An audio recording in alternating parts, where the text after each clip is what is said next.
Welcome to the deep dive. Today, we're jumping into Azure Functions. That's Microsoft's serverless setup, and we want to pull out the key bits for you. Exactly.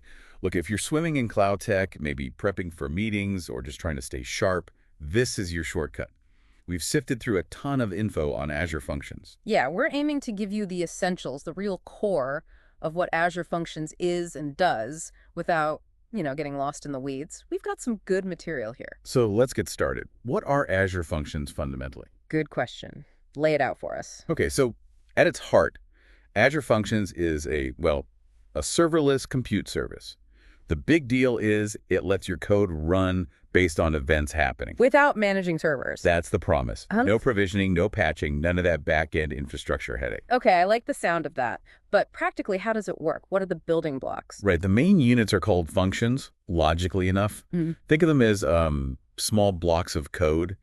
They're stateless, usually, and they just wake up when something triggers them. Okay, event-driven. So triggers. What kind of events are we talking about? What can set these functions off?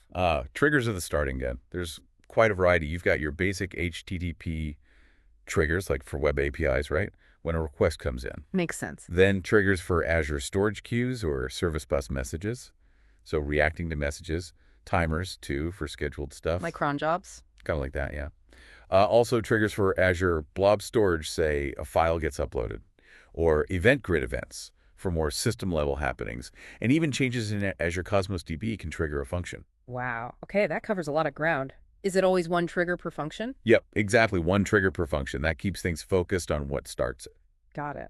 Now, I hear bindings mentioned a lot, too. If triggers start the function, what do bindings do? Connect it to things. Precisely. Bindings are, I'd say, a really neat feature. They're a declarative way to get data into your function or send data out from it. Declarative, meaning less code for connections. Exactly. Instead of writing code to connect to, say, a database or a queue, you just declare the binding in your function's configuration. Azure handles the plumbing. Can you give an example? Sure. Imagine a function triggered by a queue message. That's the trigger. An input binding could automatically grab the message content and pass it to your function as a parameter. Easy. Okay. Then, after your function does its work, an output binding could automatically take the result and, say, write it to Azure Blob Storage or a Cosmos DB collection. No manual connection code needed. So it's like pre-built connectors for common Azure services, blob storage, Cosmos DB, event hubs, that sort of thing. You got it. It simplifies interacting with all those other services enormously. Cuts down boilerplate code. Right. Less boilerplate is always good. Any downside to that abstraction? Well, maybe sometimes you lose super fine-grained control over the connection. But honestly, for most cases, the productivity boost is huge. Okay. Functions triggers bindings. Let's circle back to serverless execution. What's the real takeaway there for someone managing cloud stuff? The core value is you don't manage servers, period. Azure takes care of allocating compute resources, scaling them up or down, patching the OS, all that behind-the-scenes stuff. It's fully managed pace. So the operational overhead just vanishes. Largely, yes. And Azure scales it dynamically based on the triggers firing, which leads to the cost model. Ah, yes, the pay-as-you-go part. Exactly. You only pay for the compute time your function actually runs, measured often in, like, gigabyte seconds. If your function isn't running, you're not paying for idle servers. That sounds incredibly efficient, especially for things that don't run constantly. Totally. Think about background tasks or APIs with spiky traffic. You avoid paying for capacity you aren't using. Okay, that core concept is clear. What about other key features? What else makes Azure Functions stand out? Well, a big one is language support. It supports a pretty wide range of popular languages. Like which ones? Officially, you've got C#, F#, Java, JavaScript, PowerShell, Python, and TypeScript. Yeah. So developers can often use skills they already have. That covers most bases.